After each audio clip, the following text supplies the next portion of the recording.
Okay, so now we've got all our pipe lengths all cut, so we're going to install the arch into the template so that we could begin the process to keep it bent permanently rather than having a spring action when you try to install it. So here we've got our, take a 45 and just a scrap piece of 1/2 inch pipe, push them together, hook it onto the end of our 6 foot 8 inch piece. And here you might not be able to see, I have 2 screws. They're 1 1/8 apart. They are screwed into the plywood. There's 2 more down at this end, and then I have a screw around here where I wanted my arch at. So you're going to take this, because they're 1 1/8, they fit perfect in here. You're going to stick your elbow 45 up in there. You're going to bend it around and have your other piece ready to go here.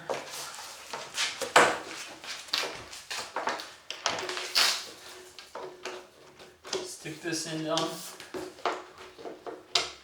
Stick it in just like that. Now we're going to take some screws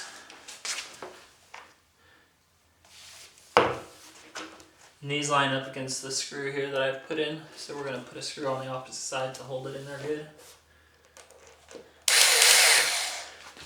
These screws are about 10-12 inches apart.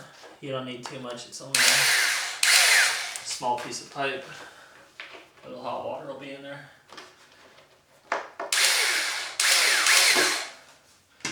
Put another one here and here, hold it down, and then next we're going to get to the water process here.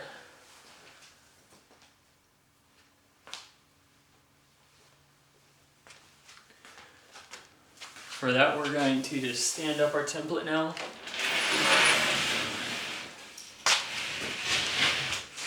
Lean it against somewhere so that it doesn't fall down. You're going to stick a funnel right in here so that it's easy to pour the hot water in. And then what I did was on the stove, I boiled some water till it boiled, let it sit for just a few minutes till it cooled off just a hair. Then I poured it right into the funnel. And then it comes out down at the other end. It starts to drip out, stop pouring. And then I let it sit for probably 20 minutes or so. Once that was done, I carefully lifted up the template so it drained out the other end.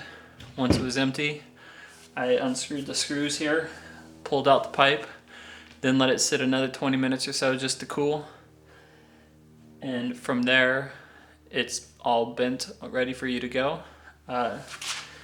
Then next you're going to cut it in half where we made that mark. It's easier to make the mark before we bend it, that way we know where the center is. I made that mistake. Then you're just going to start gluing up everything, popping everything together, and you're good to go.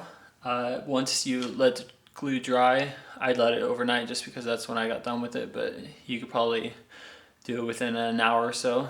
Use your spray paint, spray all the pipe, and then let that dry, and then you're good to wrap.